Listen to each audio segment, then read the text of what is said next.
CH school విద్యార్థులు కలిసి ఈరోజు దేశభక్తిని ప్రతి ఒక్కరికి పెంపొందించాలనే ఉద్దేశంతో ప్రతి ఇంటిపైన జాతీయ జెండా ఎగరాలనే నినాదాలతో అలాగే భారత మాతాకి జై అనే నినాదాలతో ఈరోజు అడ్డదిగల సీతపల్లి సెంటర్ నుంచి గాంధీ బొమ్మ వరకు అలాగే ఈ యొక్క ప్రాంతమంతా వీధిన రోడ్డున ర్యాలీ చేస్తూ ఈరోజు ఆ నినాదాలతో ప్రతి ఒక్కరు కూడా ఈరోజు విద్యార్థులందరూ జాతీయ జెండా యొక్క స్ఫూర్తిని ప్రతి ఒక్కరికి నింపాలని ర్యాలీ చేయడం జరిగింది. అదేవిధంగా చూసుకున్నట్లయితే గతంలో ఆజాదీ కా అమృత మహోత్సవాలు భాగంగా ఏదైతే దేశ ప్రధాని నరేంద్ర మోడీ గారు ఉన్నారో మనకు పిలుపునివ్వడం జరిగింది. అప్పుడు ఎలా అయితే ఉత్సవాలు చేస్తున్నామో అదేవిధంగా అది స్ఫూర్తిని తగ్గిపోకుండా ప్రతి ఒక్కరు కూడా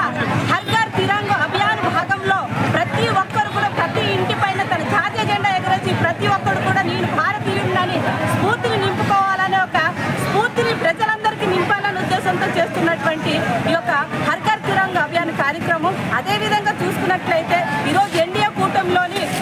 ప్రతి ఒక్కరు కూడా ప్రధాని నరేంద్ర మోడీ గారు అవని అలాగే మన ముఖ్యమంత్రి చంద్రబాబు నాయుడు గారు అవని అలాగే డిప్యూటీ సీఎం మన పవన్ కళ్యాణ్ గారు అవని వీరి స్ఫూర్తితో ఎన్డీఏ కూటమిలో ఉన్న మేమందరము కూడా గతంలో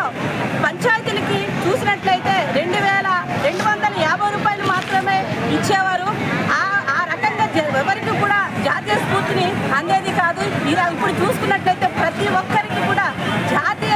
జాతీయతను నింపడం కోసము ప్రతి ఒక్కరు కూడా నేను భారతీయుడిని నా ఇంటి ముందు ఒక జెండా ఎగరేసుకోవాలనే స్ఫూర్తిని నింపడం కోసము ప్రతి ఒక్కరికి కూడా ఈరోజు చూసుకున్నట్లయితే మన పవన్ కళ్యాణ్ గారు ఈరోజు ఎన్డీఏ కూటమిలోని ప్రతి పంచాయతీకి ప్రతి ఒక్కరికి కూడా చిన్న పంచాయతీలు అయితే 10,000 పెద్ద మేజర్ పంచాయతీలు అయితే 25,000 ఇవ్వటం జరిగింది. కాబట్టి ఈరోజు చూసుకున్నట్లయితే ప్రతి ఒక్కరి విషయంలో కూడా మనం అందరము కూడా దేశభక్తిని నింపుకోవడానికి ఒక స్ఫూర్తి. అదేవిధంగా ప్రతి ఇంటిపైన జాతీయ జెండా ఎగరేసుకొని మన భారతీయులు స్వతంత్రాన్ని తీసుకొచ్చినందుకు సమర యోధులు ఎవరైతే ఉన్నారో వారందరికీ కూడా ప్రతి ఇంటిపైన ప్రతి భారతీయుడు జెండాను ఎగరేసి ఘన నివాళిని అర్పించిన వాళ్ళము ప్రతి ఒక్కరూ అవుతామని ఈ రోజును తెలియ